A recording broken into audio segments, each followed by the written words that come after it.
Iya, ini ada pertanyaan dari ibu-ibu.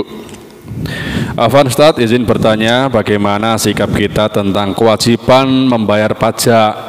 Nah, yeah. Karena apa? Karena kita ketahui bahwa uang pajak seringkali disalahgunakan, contohnya dikorupsi. Kemudian bagaimana dengan hutang negara? Apakah kita ikut menanggung hutang tersebut? Ya. Jadi pajak adalah bagian daripada ketentuan yang diatur di negara ini, di mana kita sebagai warga negara tidak bisa tidak harus mengikuti aturan itu.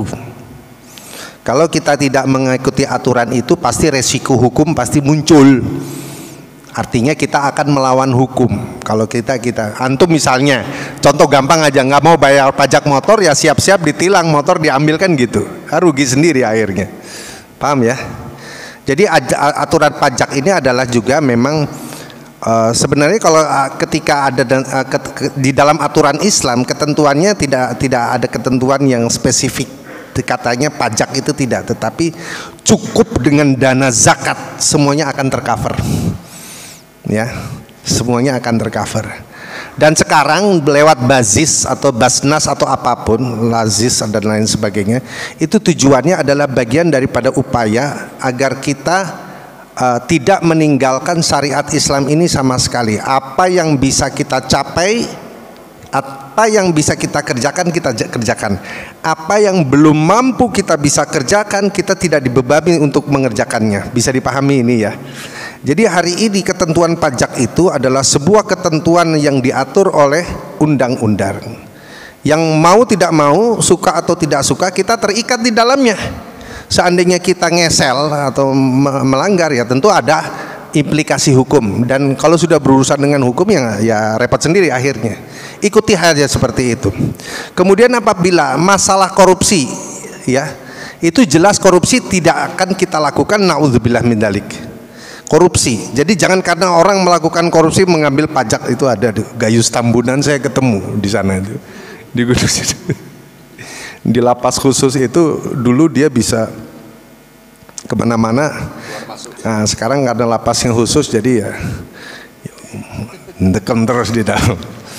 Ya mudah-mudahan dia bebas karena sudah membaik kondisinya. Itu masalah pajak itu. Ya, dia karena masalah pajak waktu itu.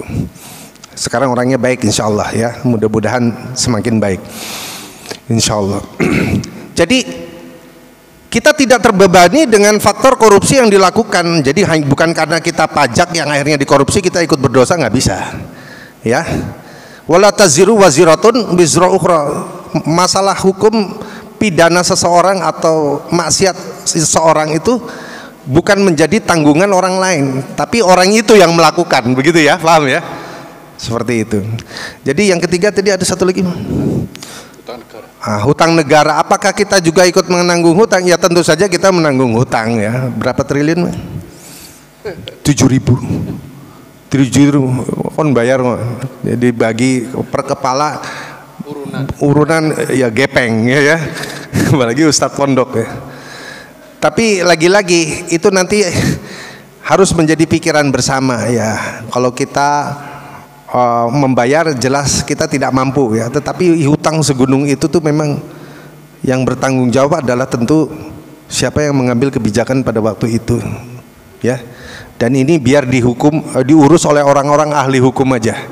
Kita yang bukan ahli hukum ini mempercayakan kepada mereka ya.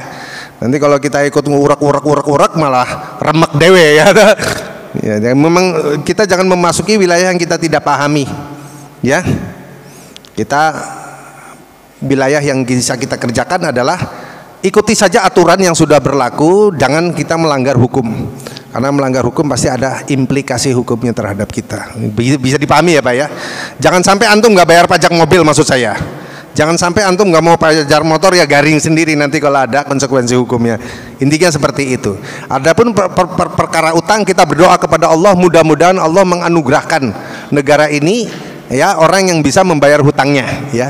Tentu saja presiden baru ya kasihan juga, tapi ya gimana lagi ya, kita bantulah bareng-bareng ya.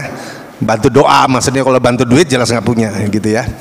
Semoga Allah mengkaruniakan kepada kita negeri yang dipimpin oleh orang-orang yang bertakwa ya, orang-orang yang membawa kita kepada ridha Allah Subhanahu wa taala, dan kita perlu mendoakannya agar Indonesia ini menuju baldatun thayyibatun wa rabbun ghafur.